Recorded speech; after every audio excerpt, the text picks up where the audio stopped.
maybe just enough information to save us from the worst. And that's Hardball for now. Thanks for being with us. All In with Chris Hayes starts right now. Tonight on All In, live from Michigan. I love Michigan.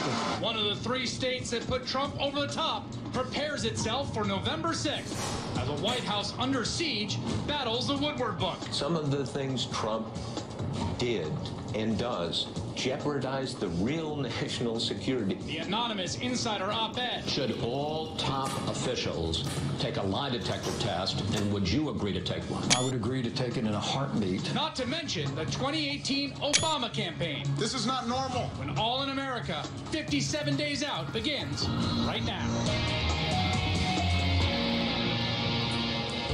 Good evening from Michigan. I'm Chris Hayes, coming to you from Connor O'Neill's Pub here in Ann Arbor. We are live. We are live here 57 days from the most important midterm election in recent memory in one of course, the key states that went for Donald Trump. We're here to talk to voters and candidates about what's driving them to the polls in the midterms, namely Donald Trump. Much more on that ahead. Meanwhile, over the last week, something seems to have shifted in the national conversation about the president. In the wake of the New York Times op-ed by an anonymous senior administration official and the first glimpses of Bob Woodward's new book going behind the scenes of the White House, pollsters, lawmakers, and the press are now openly discussing the president's lack of fitness for the office he holds. And according to Woodward, in an interview this morning, the public has yet to fully grasp the danger we're facing. Here's the problem. This has not been treated seriously enough, and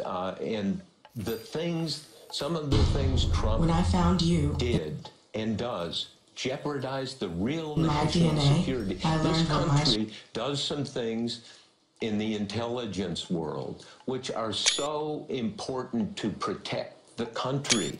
They are astonishing. They are as secret. They are called special access programs, and he jeopardizes them. The president is, by all accounts, enraged about Woodward's book and the anonymous op-ed, which both portray senior aides as trying to protect the country from its own president. But every time he tweets, the president only seems to substantiate accounts of his unhinged behavior. And it's not just the tweets. Today, former aide Omarosa Manigault-Newman released a new audio recording, which she says was recorded nearly a year after the election. The audio, she says, is the president barging into a meeting to rant about Hillary Clinton. I think Hillary's getting killed now with Russia. The real Russian story is Hillary and collusion. Somebody told me, Hope, you told me it was $9 million they spent on the phony report. Someone just said she was far worse, but it must be that she didn't know her own campaign is spending $9 million. Did you see? Nobody knows who spent it. No, I heard it was 9. I heard it was 5.7, but now they say it was 9. It was spent to a law firm. That way they can't trace it. But they trace it when they get this business. They trace it. And yeah, close to $9 million. I can't even believe it. The reason law firm is because this way you don't have to give any papers. But they found out it's definitely illegal, and it's illegal from a campaign standpoint, from a campaign financing standpoint. So the whole Russia thing, I think, seems to have turned around. What do you think, Sarah? Absolutely. The latest news cycle appears to be taking a toll. According to polling analyst Harry Enton, there have been 8 live hearing polls, all showing the president's approval rating dropping from the last poll, in some cases falling below 40%. For more on the chaos in the White House, I'm joined by Austin Subsang, White House reporter for Daily Beast, and Anita Kumar, White House correspondent for McClatchy. Swin, the White House's position on the Woodward book seems to be that the press is obsessed with it, but they want to talk about it all the time. No, absolutely. And there's not a single person more obsessed with the Bob Woodward book or the anonymous New York Times op-ed in this country than Donald J. Trump right now.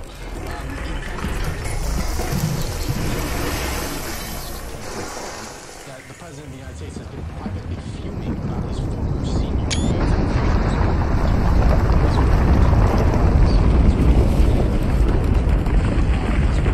staff secretary, both of whom apparently serve as very big sources for the Bob Woodward book. So this is yet another instance of the President of the United States, former members of his inner circles, at least according to the President of the United States, turning on him. And it's sending him into a bit of a tizzy, some would say.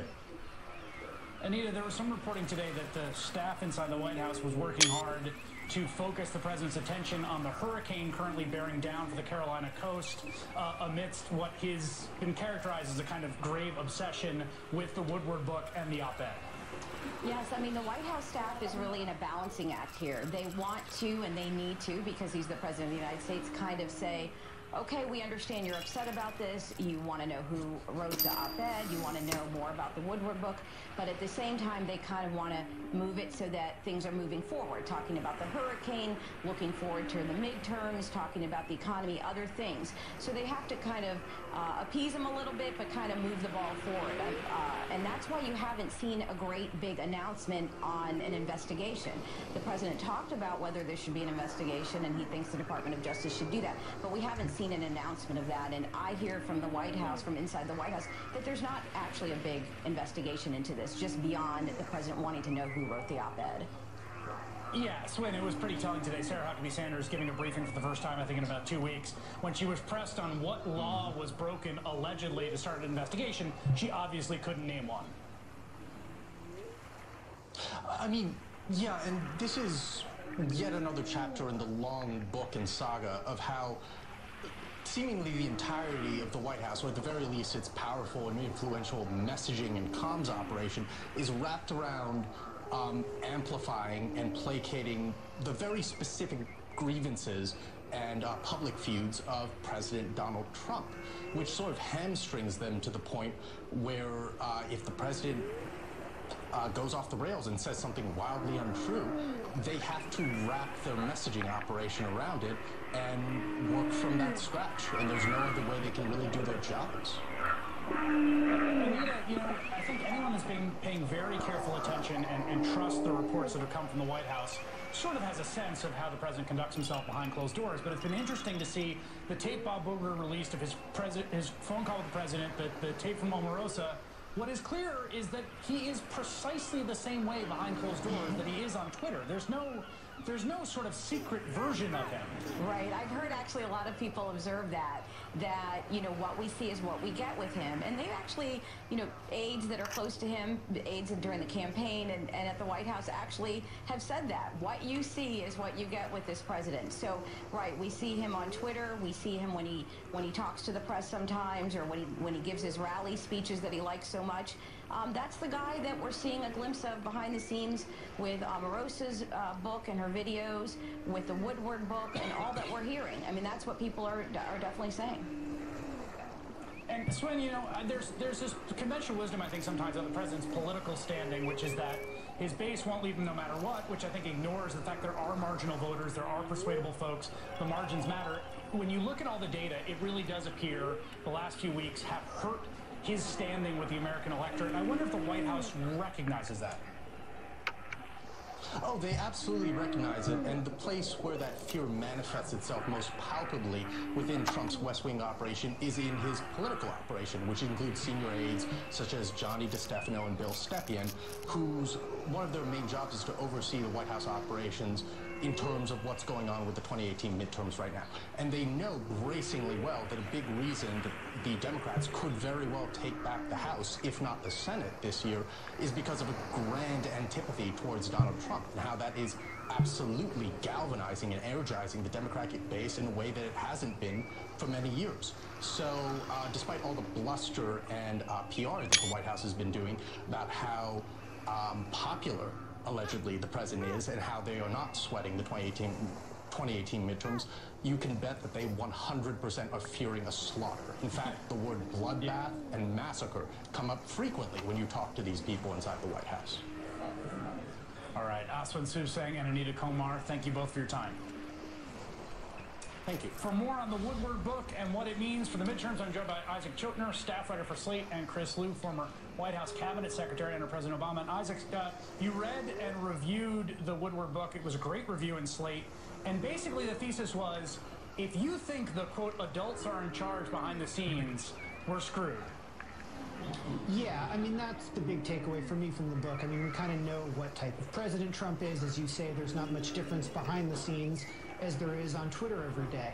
But what Woodward really reveals in the book is that the supposed adults in the room, John Kelly, James Mattis, the Secretary of Defense, these people are, for various reasons, just not really protecting us. And I think that there are a number of different reasons why that's the case. One is that in the case of someone like Kelly, he agrees with the president on a lot of things. He doesn't seem to particularly like immigrants or the media. In the case of someone like Mattis, he, I think, is probably a much more serious and adult person than the president, but seems to have really no reading for the president or how to kind of constrict his behavior in any way in case he gets particularly dangerous. And so you come away from the book really feeling like there's nobody out there protecting us. Part of the problem, Chris, and you worked in the White House in the Obama administration, you know, the president is going to be the president. This idea that's emerged, I think, over the last few weeks, as articulated in the op-ed and as articulated by sources of Bob Woodward's, which is this group of people can kind of, you know, be a sort of rubber room to sort of insulate us from whatever manic fits the commander-in-chief has, that he still is the president of the United States. There's no replacing that.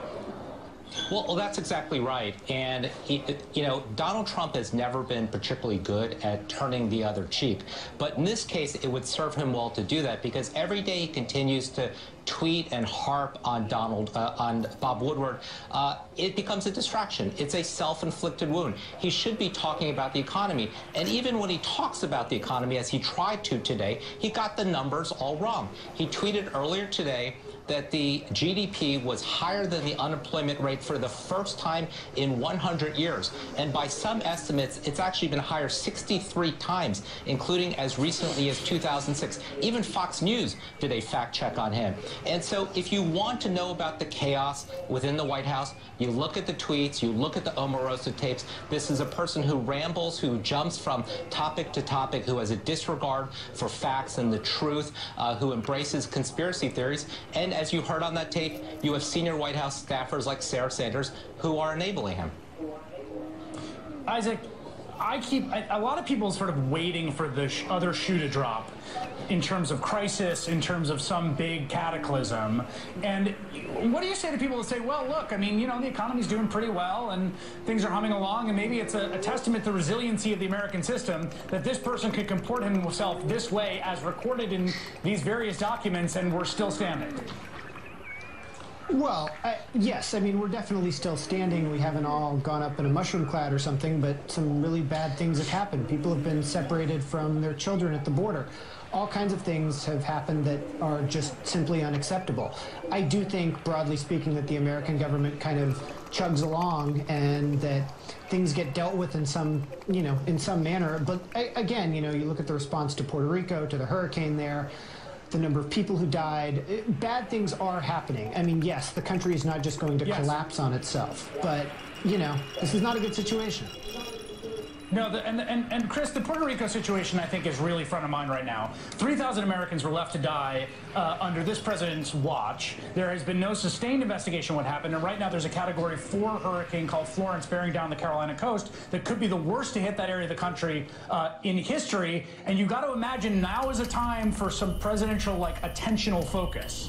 Well, exactly right. Government is hard, and it's a simple blocking and tackling when you have a natural disaster like a hurricane. And what you saw in Puerto Rico is that when you have a president who has an inattention to details, who doesn't understand the mechanics of the government, he fails. He even failed at the optics. Remember when he went down to Puerto Rico, he's lobbing paper towels into the crowd. He is applauding the fact that only a couple dozen people died. He said, hey, this is at least not as bad as Katrina. Well, the final number showed it was actually worse than what Katrina was. So this is a president who doesn't understand his role at this period of time is to bring the country together, to understand the mechanics of how government works, and to ensure that it helps protect the American people. And that's dangerous. Yeah, I thought that, you know, that recording that Omarosa Manigault played today of the president crashing a comms meeting to vent about Hillary Clinton and the Russians was sort of a perfect little microcosm of where his attention is. Isaac Chotiner, Chris Liu, great to have you both. We are here in Michigan, one of the surprised states that went for Donald Trump in 2016. Tonight, we'll have a report on the people who have gone from not voting last cycle to running for office this year. We'll also talk to the woman who wants to replace the Republican governor, Rick Snyder, and I'll talk to some of the Michiganders behind me about what they think about the vote coming in just 57 days. And next, the Obama campaign rides again, this time in Southern California ahead. Why the places President Obama is choosing to campaign are just as interesting as what he said. I'll explain right after this.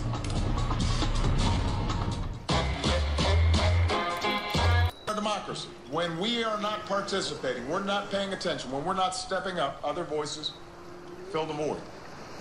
But the good news is, in 2 months, we have a chance to restore some sanity in our politics. We have the chance to flip the House of Representatives and make sure the real checks and balances are Washington. Day after unloading on Donald Trump by name and accusing Republicans of, quote, bending over backward to protect the president, Barack Obama took the stage over the weekend in Orange County, California, a place that's long been a Republican stronghold.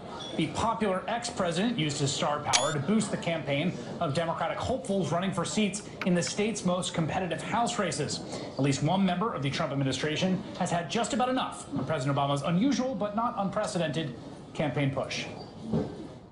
It was very disappointing to see President Obama break with the tradition of former presidents and become so political and roll out the same tired arguments that he and liberals have made over the last 8 years. We'll talk more about the Obama campaign to take back the House. I'm joined by Dave Wasserman, NBC News contributor, editor of the Cook Political Report, and Cornell Belcher, an MSNBC political analyst and a Democratic strategist. Dave, let me start with you. I thought it was so fascinating. The president sort of enters the fray in Illinois, and then he goes out on the road. The first place he goes are those contested races in Orange County, which is just unthinkable very recently for a whole bunch of reasons. What do you think it says that that was the first place that he went? Chris, there are two groups of voters who are up for grabs in these midterms. One is Hillary Republicans, who came into the fold recently to vote for Hillary because they were turned off by Trump, and then Trump Democrats, who are mainly in the Midwest, voted for Obama twice and then voted for Trump because they did not like Hillary Clinton. And I found it interesting that Obama kicked off his campaign in Orange County, California, partially because he lost Orange County twice, whereas Hillary Clinton won it. I think where he can be most helpful is actually in those Trump Democratic districts where he can go in and talk about the economy and health care in a way that where Hillary Clinton wasn't credible in 2016. But I think, Cornell, I think that the choice of Orange County, which used to be, you know, as rock-ribbed right-wing as any place in the country, which is now trending towards the Democrats, Clinton carried a lot of those contested seats, is a sort of example of the ways in which the political dynamics have changed, both in terms of places and in terms of this president's popularity as an ex-president versus the current president's popularity as the incumbent. No, I think that's right. I think it's about expanding the playing field. I think Democrats have an unprecedented, maybe once in a generation, opportunity to expand the playing field when you look at the way independent, sort of moderate voters, and especially college-educated women, are breaking away from the Republicans. I would add two groups to that group also, and that would be young people as well as minority voters who we saw, you know, pull back from the elections in 2016 and sit home or vote third party. You know, Obama is someone who can bring that energy and speak to those people, you know, those groups in a way that no other Democrat can. Because, you know, Chris, we talked about this before. You know, if Democrats have the 2010, the usual sort of midterm 2010 or 2014 electorate, it's not going to be a good year. But if we see an electorate that is younger, more diverse, it's going to be, I think, it's going to be a good year, and Obama can speak to that. But he also speaks to the moderate middle swath of the electorate. Let's not forget that, you know, Obama won back-to-back majorities, but a lot of that was built on winning the middle of the electorate. You know, he won moderate voters by 16 points in 2012. You know, Dave, you know, we've been watching the President Trump go to these red states that he won by 20, 30 points and campaign for the Republican candidate in Senate, North Dakota, West Virginia, Montana. It strikes me there are districts that are up for grabs where Barack Obama can come, and if you're the incumbent there, Barbara Comstock in Virginia, Leonard Lance in New Jersey, you do not want President Obama to come to your district to campaign against you. Well, probably not. Look, the speeches Obama has given so far are really not that different from the speeches that he gave in 2014 when, let's face it, Obama voters largely stayed home. I think where he can be effective is in reaching some of the swing voters who disliked both Clinton and Trump and wish that Obama were still president. And I hate to break it to you, but those swing voters, they don't really care about Omarosa or who wrote the op-ed or many of the things that are talked about frequently on this network. They still care about healthcare premiums and their take-home pay. And I think where Obama excels is in talking about how Republican legislation could impact voters directly. Yeah, and I think that, to today's point, I mean, I don't think anyone, there are 7 candidates that were at that rally, which I think is interesting. Not a single one, Cornell, an incumbent politician, which I think is also sort of a fascinating thing we're seeing in the Democratic crop here. A lot of fresh faces, a lot of people running for office for the first time. And generally, those messages out in the contested races, to Dave's point, they are about things like healthcare premiums and take-home pay. There is, if you look at where most Democrats are actually spending their advertising dollars, it's around health care, and it is an issue that is front and center for a lot of these middle class, a lot of these suburban voters, and their premiums are going up. And it's a clear contrast with Democrats who want to sort of build and expand and reform the ACA, and Republicans who've been voting to repeal it. I can tell you, it's a message that I've tested a couple times, and for Democrats, it's hard to beat that message. But the other point about this is, Chris, Democrats don't have to do negative advertising around Donald Trump. Every week, Donald Trump is doing all the damage we need him to do all by himself. Yeah, no one has to run ads about that. Dave Wasserman and Cornell Belcher, thanks for joining us. Thanks. Thank you. We have a lot more ahead, live from Conor O'Neill's Irish Pub here in Ann Arbor, Michigan. And still ahead, a judge has ruled the President of the United States must go under oath about his alleged sexual assault of a former Apprentice contestant. Why this is a very big deal and what we could learn next. Provide written answers under oath in the defamation lawsuit brought against him by former Apprentice contestant Summer Zervos. In early 2017, President Trump called Zervos a liar for alleging that he had groped her and tried to kiss her back in 2007 when she was on the show.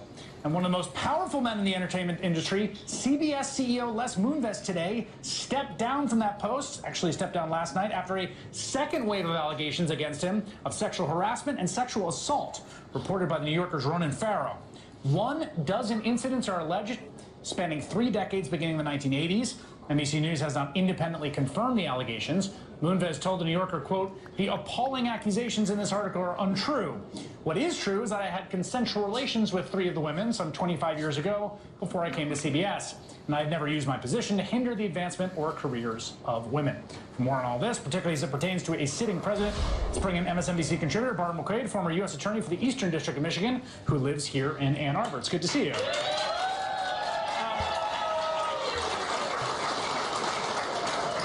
This story, you know, it was one of these stories that in another news environment would be huge, page 1 news. The President of the United States is agreed to answer questions under oath in a civil suit. Yeah, you know, it might get a shrug because of all the other things that are going on, but legally, I think it's really incredibly significant.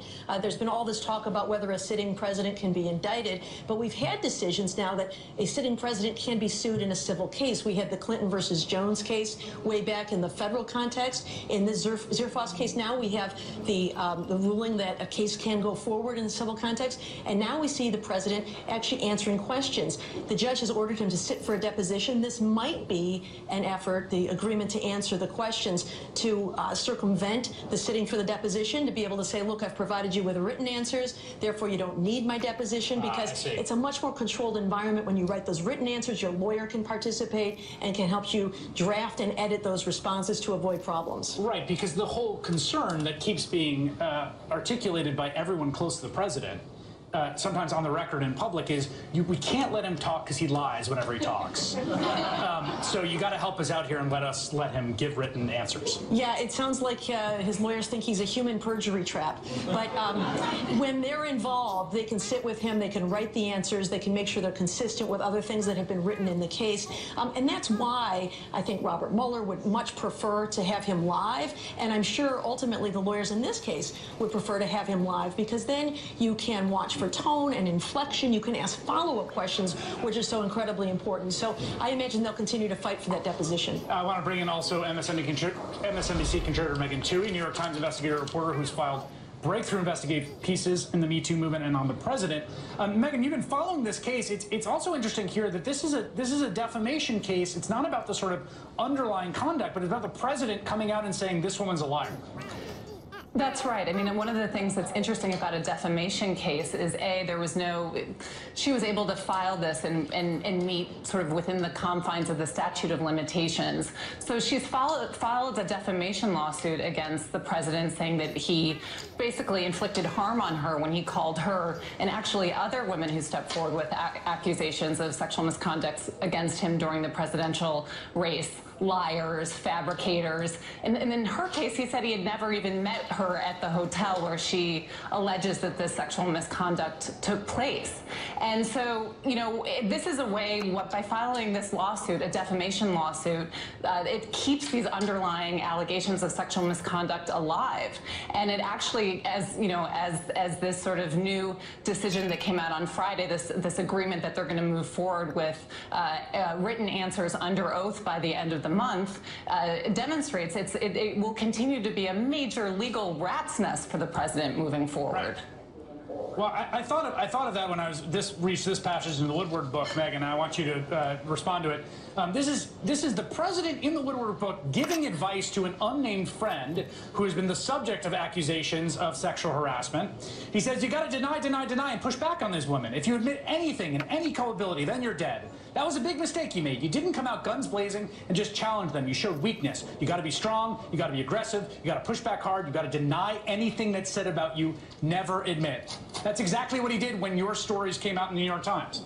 Yeah, that's right. I think that, it's important to point out that these women who stepped forward with allegations against the president during the presidential race did so after the Access Hollywood tape was released, in which he was caught on tape bragging in his own words about sexually assaulting women. And so, after that, there were more than 10 women who came forward and said those weren't just words.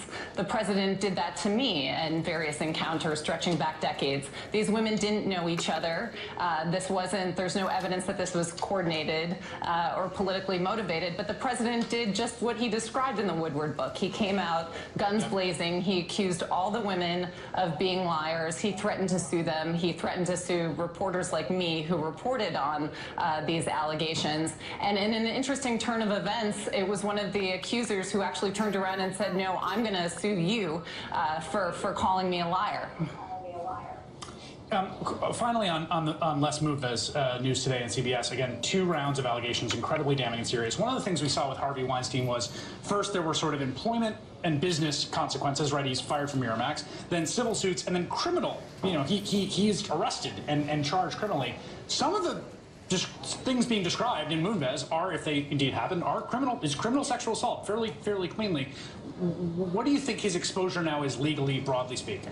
Well, in terms of criminal charges, it's going to depend on when this happened. Yeah. Different places have different statutes of limitations, so depending on how long ago, there may or may not be potential criminal charges. Same with civil statutes. Where President Trump gets himself into trouble is that aggressive denial, right? Because that's what led to the defamation lawsuit, and he freshened the statute of limitations by making those allegations then. So Moonves has denied these allegations, so if he goes so far as to call these women liars, he could actually expose himself to civil suit. All right, Barbara McQuaid here in Ann Arbor, and Megan Toohey, thank you very much. Appreciate it. Thanks, Chris. All right, much to get to here in Ann Arbor, Michigan, including some original reporting with our very own and beloved Tremaine Lee. We'll also talk to the woman who wants to replace Rick Snyder as the governor in this state, and I'll talk to some of the voters here with me at Conor O'Neill's Pub about what they're thinking about just 57 days out. Welcome to Miss America 2019. We have an amazing show tonight, so let's kick it off with this year's 51 candidates live in our parade of states. From the state with 84% of the U.S. fresh water, but none for its residents to drink, I am Miss Michigan, Emily Thioma.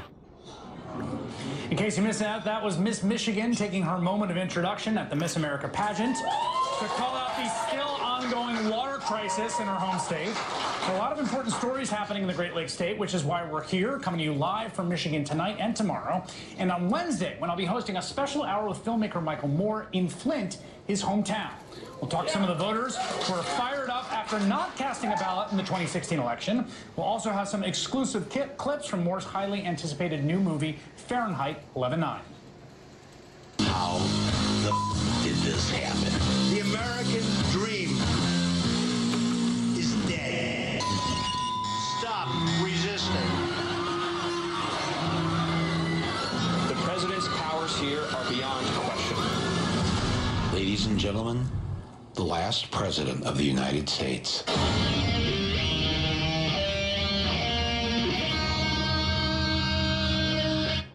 So tune in tomorrow night for another live show from the great state of Michigan, and Wednesday night, 8 p.m. Eastern, for All in America, Michael Moore in Trump Country. Welcome to Mitsubishi. Would you be interested in the test drive? Live in Michigan tonight in Ann Arbor at Conor O'Neill's, and in Flint tomorrow with a special town hall on Wednesday with Michael Moore. Now, Michigan was one of the key battlegrounds for 2016, where Donald Trump narrowly won the state, in part because of people who didn't vote in the presidential election or even vote at all. Our own Tremaine Lee talked to someone who went from not voting 2 years ago to being a candidate in a local race this year. If you pull my name up, I've been a registered Democrat all my life. The first time I voted was in 1992. I was so excited to vote for Bill Clinton because I was born in Arkansas as well. I think voting is important, and your vote is so important, you just can't give it away. In 2016, you didn't vote? For the presidential election, I had such a bad taste in my mouth about the whole entire thing. I was literally disgusted. And I'm not gonna lie, I was supporting Hillary 2 years before she made the decision. But during the election, they did come to Flint, and they made Flint a lot of promises. And the promises haven't been fulfilled. So Donald Trump wins. During the campaign, I think he mentioned Flint, talking about some infrastructure plan to help save Flint. He came for that one photo op, and he hasn't mentioned Flint. He hasn't been in office 2 years now. I think Flint should have been the poster child for infrastructure. Have people, in light of the crisis, been able to organize politically in terms of changing some of the dynamics that might have led to the problem in the first place? Most definitely. We have to put ourselves in these positions and seats to speak for regular folk that have been affected, that know what it feels like to be sick, that knows what it feels like to sit 3 hours in a line waiting for water because you don't have a choice, because you don't even have a nickel in your house. This midterm, especially for the city of Flint and Genesee County, is one of the most important midterms we've had in decades. I'm hoping that, with that being said, that this can put that fire back under not just the young folk, just folk in general. Are you considering running, or you're running, or? I'm definitely running. Okay. I am on the ballot for November, and yes, it's way out of my lane and league. What position? County Commissioner, 2nd District. It's about, do you know your county? And can you listen to what the people and folk and business owners want and need? And it may not always benefit you personally, but if it benefits the masses, I think you'll be blessed and things will fall in place.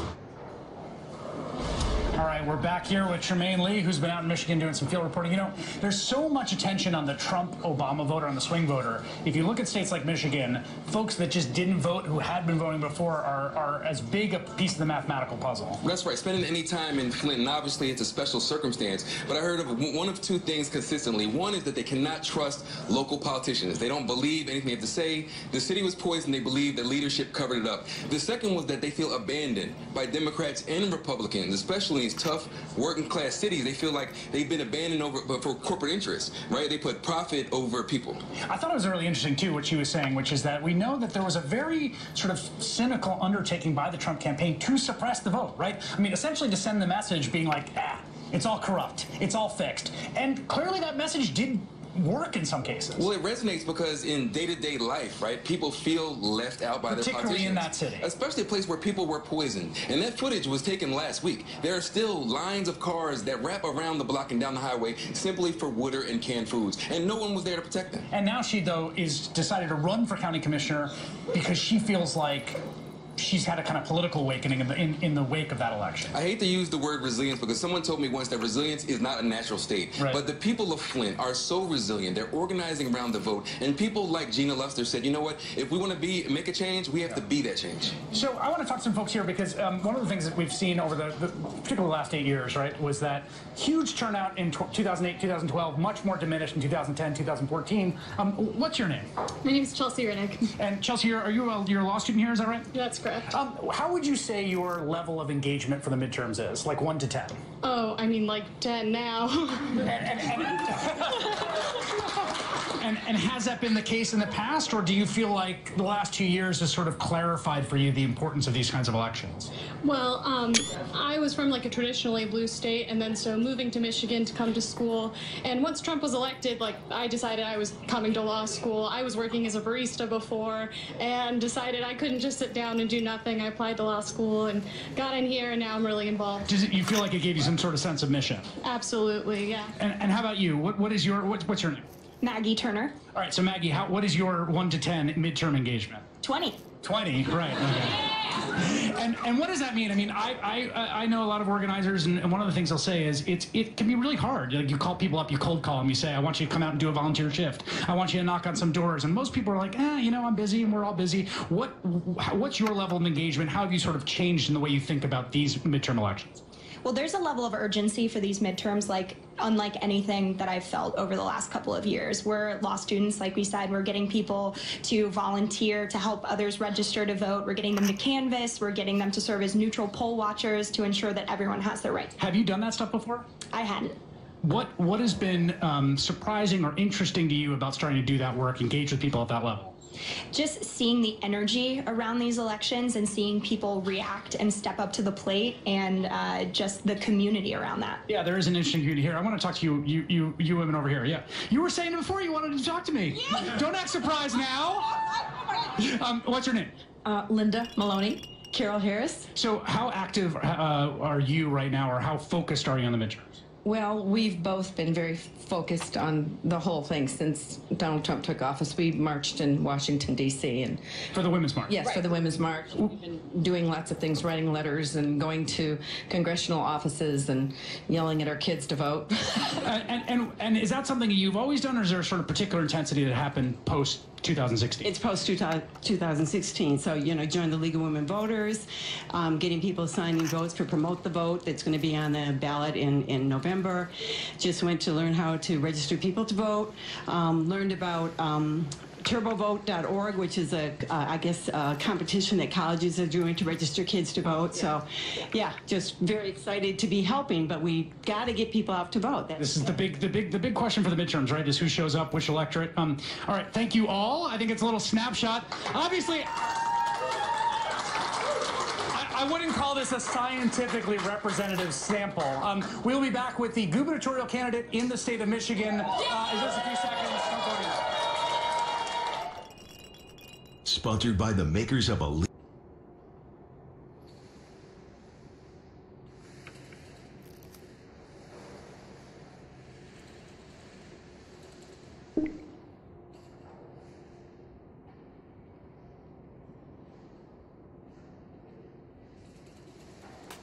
active Valkyrie. It may be just enough information to save us from the worst. And that's hardball for now. Thanks for being with us. All In with Chris Hayes starts right now. Briefing in 19 days today. It may be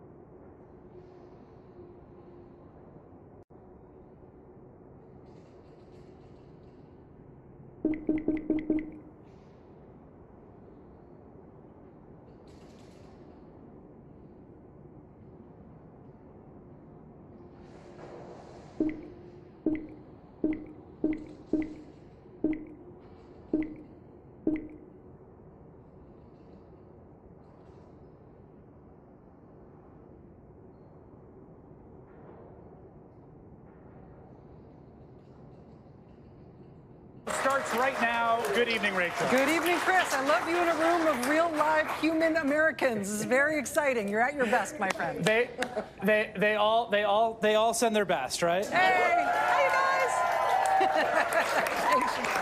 That was excellent. I love that. Thanks to you at home for joining us this hour. Happy that you are with us tonight. Hurricane Florence was upgraded to a Category 3 hurricane early today, and then within an hour, it was upgraded from a Category 3 to a Category 4 storm. This is a big one, and it really does look like it is aimed right at the American East Coast. The governor of South Carolina, Henry McMaster, has already ordered the evacuation of about 1 million people. In 8 coastal counties in South Carolina, Everybody is under mandatory evacuation order as of noon tomorrow. State government has announced that 2 major highways will be opened half backwards tomorrow to facilitate that evacuation. So starting tomorrow, if you're in one of those 8 coastal counties in South Carolina and you're following the advice that you must get out, you will have a choice. You can get on a highway and take the road heading away from the coast as you usually do, or you can drive on the other side of that highway too, if you want. The side of the road that is usually oncoming traffic will be turned around so that all traffic, all lanes, both sides of the median will run one direction only, out of the way of the storm. The exact track of this storm at this point is still a little bit in flux, as it always is this far out, but we do know the basics about where it is headed. And given the size of the storm and the expectations about how long it's due to hang out there offshore, it looks like there's probably going to be a dual flooding risk from this storm. They're expecting a large storm surge on the coast. So that's saltwater coastal flooding from the storm surge. They're also potentially damaging waves, right? But then inland, away from the sea, the storm is expected to bring so much rain that there will also be freshwater flooding almost anywhere the storm lingers. And that means overflowing rivers and lakes and ponds, but also just water in the street, right? So again, 1 million people under mandatory evacuation orders already. This does look like a big one of potentially national consequences. So expect that storm as it continues churning toward the Carolina coast. Expect this to be dominating news, and rightly so, all week long this week. Today in Washington, Republicans tried to set this Thursday, as the day for the Judiciary Committee to vote on the confirmation of Brett Kavanaugh to the U.S. Supreme Court. First of all, that day, Thursday, is likely to be Hurricane Day. Secondly, senators were still submitting additional questions to Brett Kavanaugh as of today. Expecting that process to be over and senators to be ready to vote by Thursday seems fast, even for this rushed process. Democrats, of course, only have so much power because they're in the minority in the Senate, but we're told that Democrats may be able to delay that announced vote by about a week or so using Senate tactics. Remember, the math here is that if all Democratic senators stick together in opposition to Brett Kavanaugh's nomination, they only need 2. It only takes 2 Republicans to come to the same conclusion, and Kavanaugh's nomination will be blocked. It's not unthinkable. Brett Kavanaugh is a historically unpopular nominee. He has been nominated by a historically unpopular president, using a process that has been rushed as fast as possible without senators or the public getting access to a vast majority of government documents that pertain to Kavanaugh's time working in the George W. Bush White House during some very controversial stuff, including some stuff he appears not to have told the truth about under oath. So finding 2 Republican no votes is certainly not going to be an easy task in these partisan times, but it is not unimaginable either. And now, one Republican senator who is seen as a possible no vote on Brett Kavanaugh, she's telling her hometown paper that she may have a, quote, major problem with Kavanaugh as a nominee. So we've got much more on that story ahead tonight. You will want to hear that news. There was also an interesting and somewhat dramatic court proceeding today in Washington, where accused Russian agent Maria Butina has been charged by federal prosecutors with essentially infiltrating the NRA and other aspects of the American conservative movement to influence the U.S. election as a secret agent of the Russian government. A judge today in Washington rejected the lawyer's request, Maria Butina's lawyer's request, that she be released from jail pending trial. The judge, somewhat angrily, also imposed a gag order, both on the prosecutors in the case and the defense lawyers in that case, thus precluding either side from making any further public comments about the Maria Butina case until her trial is over and done with. Just as we are getting on the air tonight, we just got in the transcript of the court hearing today in the Maria Butina case. You will want to hear the judge's angry tirade about the lip-syncing video that she was forced to watch in chambers for no reason. It's really good. We've got that coming up just a little bit later on. So there's a whole bunch of stuff going on all at once. There's a lot to keep an eye on in the news tonight and over the next few days. It does seem like it's going to be a busy and important news week this week. But it does seem clear from watching the president's Twitter feed, if nothing else, that at the White House right now, they basically consider tonight to be Woodward Eve. Some excerpts and descriptions from Bob Woodward's new book leaked out in advance last week, but tomorrow is actually the publication date for this new book from Bob Woodward, Fear, Trump in the White House. Having read most of the book now myself and watching Mr. Woodward start to do his advanced publicity before the publication date tomorrow, it is clear, at least to me, I think it's clear, that the title of the book, right, the book is called Fear. The title of the book, I think, is a little bit of a double entendre. Maybe a double-edged sword is the better metaphor. It has a double meaning. Clearly, fear is the word that Woodward thinks best describes the atmosphere inside the White House, both in terms of irrational paranoia, but also in terms of rational fear of what might be exposed or what might result from the special counsel's investigation led by Robert Mueller. So fear, on the one hand, is about the feeling of fear inside the White House. But I think it's also fair to say that fear is also what Bob Woodward is suggesting we should all have about this person holding this office and how dangerous that could be both for us as a country and for the world. I say that I think that is a fair interpretation of Woodward's book, not only because I'm reading that in terms of the way he tells this story, but also now that he's talking about his book in advance of the publication tomorrow, that's pretty much what he's telling all his interviewers. He's basically saying, hey, listen, the main point here is I'm telling you, you should be afraid.